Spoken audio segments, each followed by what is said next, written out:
உங்கள் favourite TV ஷோக்களை இனி miss பண்ண தேவையில்லை. ஜீ5 இல் முற்றிலும் இலவசமாக காணுங்கள், இங்கேயும் எப்பொழுதும். அன்னைக்கு நீ சொன்ன பாத்தியா, அந்த மாதிரி நான் பண்ண தப்புக்கெல்லாம் மொத்தமா சேர்த்து வச்சு என் மாப்பிள்ள காலில் விழுந்து போடுறியா நானு? என்ன சார் பெரிய வார்த்தையெல்லாம் பேசிட்டு இருக்கீங்க? அன்னைக்கு நீங்க அழகர காலில் விழ வச்சிட்டீங்கன்ற கோவத்துல நான் அப்படிலாம் பேசிட்டேன். அதை போய் மனசுல வச்சுக்கிட்டு விடுங்க சார். இல்லையா அது ஒரு தப்பு செஞ்சுட்டா அதுக்கு தண்டனை அனுபவிச்சாகணும், இல்ல மன்னிப்பாவது கேட்டாகணும். ஆண்டாளு இப்போதைக்கு என்னை மன்னிக்க மாட்டான்னு தெரியும். ஆனா நீ மன்னிச்ச மாதிரி ஒருவேளை என் மாப்பிள்ளையும் என்னை மன்னிச்சு போடலாம் இல்ல சார்? எப்ப நீங்க செஞ்சதெல்லாம் தப்புன்னு உணர்ந்தீங்களோ அப்பவே நாங்க எல்லாருமே உங்களை மன்னிச்சிட்டோம். நீங்க செஞ்ச எதுவுமே இப்ப எங்க மனசுல இல்ல, எல்லாத்தையும் மறந்துட்டோம். ஆமாப்பா, திரும்ப திரும்ப நீங்க இப்படி வந்து மன்னிப்பு கேட்கறது எங்களுக்கு கஷ்டமா இருக்குப்பா. இதை அப்படியே விட்டுறலாம்ப்பா. முடியலையே தாயி. முன்னெல்லாம் நான் ஒரு தினுசா எல்லாரையும் அதிகாரம் பண்ணிட்டு சுத்திக்கிட்டு இருந்தேன். அது வீட்டில் இருக்கிறவங்களுக்கு பிடிக்குதோ இல்லையோ நான் என் இஷ்டத்துக்கு சுத்திக்கிட்டு இருப்பேன். அவங்களும் என் கூட சண்டை போட்டாலும் பேசிக்கிட்டாது இருப்பாங்க. ஆனா இப்போ என்கிட்ட யாரும் பேச மாட்டேங்கிறாங்களா, அதான் மனசுக்கு ஒரு மாதிரி இருக்கு. அது அவங்க மேல சொல்லி தப்பு இல்ல, நான் என்ன கொஞ்சம் நெஞ்சமா பண்ணிருக்கேன். அதுக்கு நானும் தண்டனையை அனுபவிக்கணும்ல. அப்பா அப்படிலாம் இல்லப்பா, அதெல்லாம் பேசுவாங்க. சேச்சே, நான் அவங்கள தப்பு சொல்லலதா. அவங்க இடத்துல இருந்து யோசிச்சு பார்த்தா அது கரெக்ட் தானே. எப்ப ஆதி, உங்ககிட்ட ஒரு விஷயம் கேட்கட்டா? அதாவது நானும் இந்த கடத்திறப்பு விழாவுக்கு வரலாமா? சார் என்ன சார் இது கேள்வி?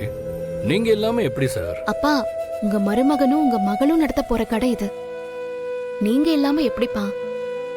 அதுக்காக இல்லத்தா, இது வரைக்கும் ஆண்டாளோட நல்லது கெட்டது அம்புட்டுக்கும் நான் தான் முன்னாடி நின்று இருக்கேன். முதலா இப்போ என் பொண்ணு ஒரு தொழில் பண்ண போறாளா, அத பக்கத்துல இருந்து பார்க்காட்டியும் தூரமா நின்னாவது பாக்குறதுக்கு மனசு தவிக்குதுதா. பாரதி, நான் கிளம்புறேன், எனக்கு வேலை இருக்கு.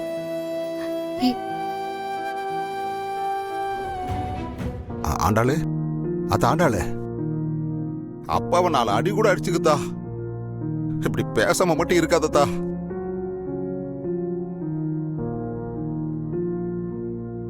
மன்னிச்சிருத்தா என்ன.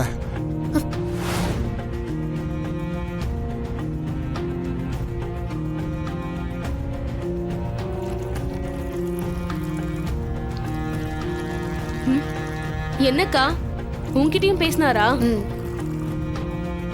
இன்னும் கொஞ்ச நாள் நல்லா காய போடலாம். அந்த மனுஷன் செஞ்சது சாதாரண விஷயம் இல்லைன்னு அவருக்கு புரிய வைக்கணும்.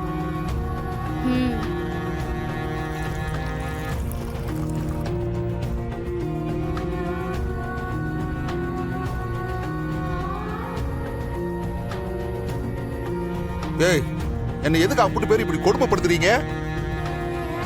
என்ன ஏதாவது நீங்க வெச்சு போடுங்களே. ஏன் இப்படி இம்சை பண்றீங்கன்னு தெரிய மாட்டேங்குது. லட்சுமி, வெக்கத்தை விட்டு ஒன்னு சொல்லட்டுமா? காலையில இருந்து காப்பி குடிக்காம கையெல்லாம் நடுக்குது லட்சுமி. கொஞ்சம் காப்பி தண்ணியாவது கொடுங்க.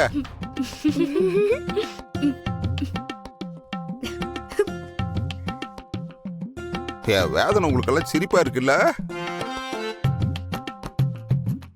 ஏய், மன்னிப்பு கேட்டாதான் கொடுக்க மாட்டேங்கிறீங்க. ஒரு காப்பி கூட கொடுக்க மாட்டீங்களா நீங்க? ஆண்டாளு, இந்தா நீயும் உங்க அப்பா காஃபி கொடு.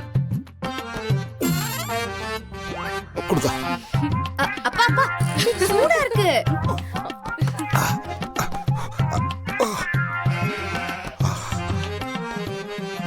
அம்மாடி, இப்பதான் உயிரே வந்த மாதிரி இருக்கு. உடம்புலயும் தெம்பு வந்த மாதிரி இருக்கு.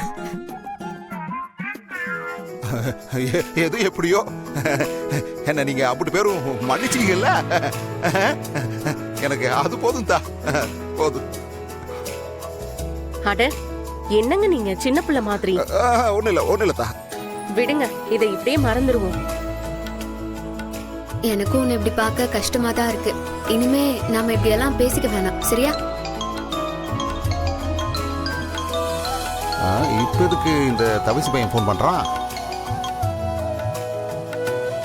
இல்லை சொல்லியா? டேய் நான் நல்லா இருக்கியா, நீ எப்படி இருக்க? ஏய் இங்க அம்புட்டு பேரும் நல்லா தான் இருக்காங்க. சொல்லு என்ன விஷயம் சொல்லு. பர்றா. சரி என்ன என்ன இப்படி திருதுப்புடுங்க சொல்லிக்கிட்டு இருக்க? இன்னைக்கே வா. சரியா? சரி சரி சரி இந்தா யாரு நீ முதல்ல கூட்டிட்டு வாயா. நீயே இங்க எல்லா ஏற்பாடையும் நான் பண்ணிக்கிறேன். இங்க எல்லாம் ரெடியா இருக்கும். வச்சிருவா. ஏங்க என்னங்க ஆச்சு? அதான் லட்சுமி, இந்த கண்டமனூர்ல இந்த தவசி இருக்கான்ல, அவன் பொண்டாட்டி சொந்தத்துல ஒரு மாப்பிள்ளை இருக்கானா. அந்த மாப்பிள்ளை பையன் நல்ல பையனா, நல்ல குடும்பம்ங்கிறான். பவித்ரா போட்டோவை பார்த்து மாப்பிள்ளைக்கு ரொம்ப பிடிச்சு போச்சான். அவங்க இன்னைக்கே சம்பந்தம் பேச வரேங்கிறாங்களாம்.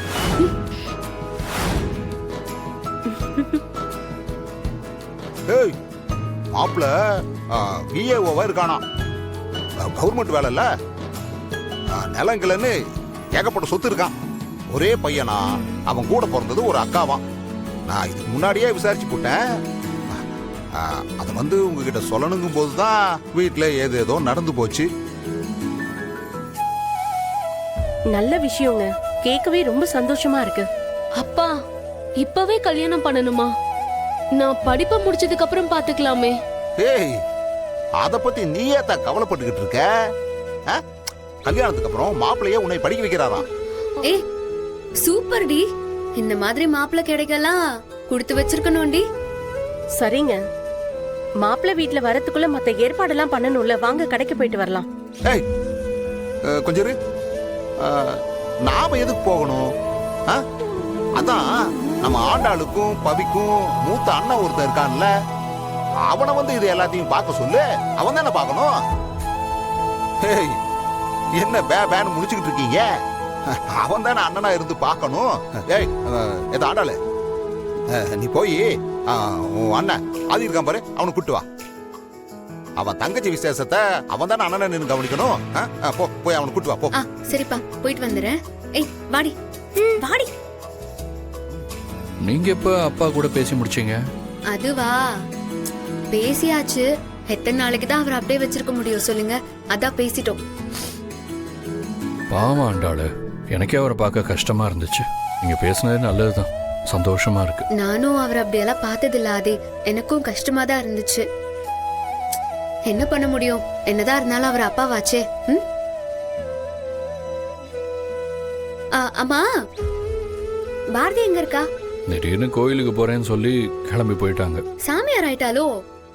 டெய்லி கோயில் கோலம்னு சுத்திட்டே இருக்கா. அதான் அவங்க நம்பிக்கை, அதையே நாம தடுக்கணும். அதான் அவங்க விருப்பப்படியே இருக்கட்டும்னு விட்டுட்டேன். சரி அப்போ நீங்க ரெடி ஆயிருங்க. நான் மாப்பிள்ளை வீட்டுக்காரங்க வரும்போது கால் பண்றேன். ஜீ5 ஆப்பை டவுன்லோட் செய்து அனைத்து எபிசோடுகளையும் இலவசமாக பாருங்க.